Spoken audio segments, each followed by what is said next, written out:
Bonjour, voici le dernier livre que je viens d'écrire, Témoins de Jéhovah, les missionnaires de Satan, avec Robin de Ruyter, écrivain néerlandais le plus traduit aux Pays-Bas.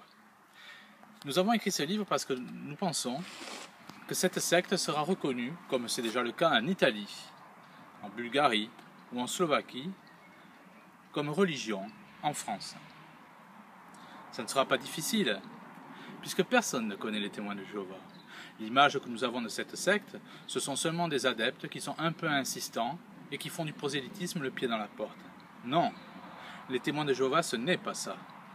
C'est bien plus grave. Les témoins de Jéhovah, par exemple, c'est la pédophilie.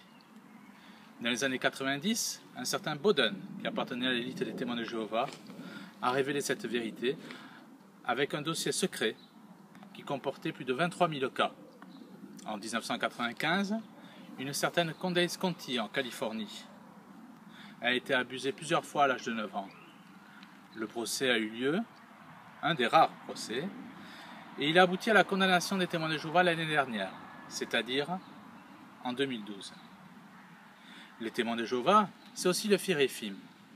Créé en novembre 1992, il s'agit d'un cartel des sectes qui regroupe l'église de Scientologie, par exemple. L'église de Scientologie, dont le fils du fondateur, Ron Hubbard, disait que son père était le successeur du mage sataniste Aleister Crowley. Le Phiréfim comprend aussi la secte Wicca, la secte des sorcières. Et bien entendu, dans ce cadre assez satanique, anticatholique, nous retrouvons bien entendu la franc-maçonnerie, les liens avec la franc-maçonnerie. Mais les témoins de Jéhovah, c'est aussi la collaboration avec l'Allemagne nationale-socialiste. Il suffit de prendre pour cela les déclarations de leur chef, à cette époque, Rutherford. Un obsédé sexuel, une crapule dans les affaires, certes, mais il disait que Jésus-Christ aurait pris le parti d'Adolf Hitler.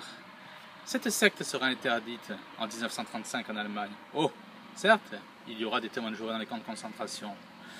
Mais le ministre de la police, à l'époque du Reich, Himmler, demandera qu'un traitement de faveur leur soit accordé dans les camps de concentration. Ils pourront enseigner la tour de garde. Pourquoi? Tout simplement parce qu'Himmler, dans un plan d'invasion de la Russie, avait prévu de substituer l'Église orthodoxe par la secte des témoins de Jéhovah. Une vérité encore que personne ne connaît. Les témoins de Jéhovah, c'est aussi une secte satanique, missionnaire de Satan. Quelques points suffisent à y voir plus clair dans ce domaine. Prenons les parutions de cette secte, Réveillez-vous ou encore La Tour de Garde. Pour le cas le plus simple, vous prenez cette revue, vous ouvrez par exemple donc à une certaine page et vous retrouvez des dessins sataniques. Pour le cas le plus simple, c'est le visage de Satan dans la chevelure du Christ lorsque vous grossissez à la loupe. Ou alors le pasteur Springmeier aux États-Unis raconte très bien que l'élite des témoins de Jéhovah parle dans la langue d'Enoch, qui est une langue réservée à une élite satanique, une langue possédant son propre alphabet et provenant de l'Égypte ancienne. Il y a aussi un autre cas concernant le satanisme pour les témoins de Jéhovah que personne ne dit. Ils ont écrit la Bible avec les interprétations d'un prêtre qui a été excommunié dans les années 20 qui s'appelle Johannes Greber parce qu'il étudiait la Bible en faisant du spiritisme.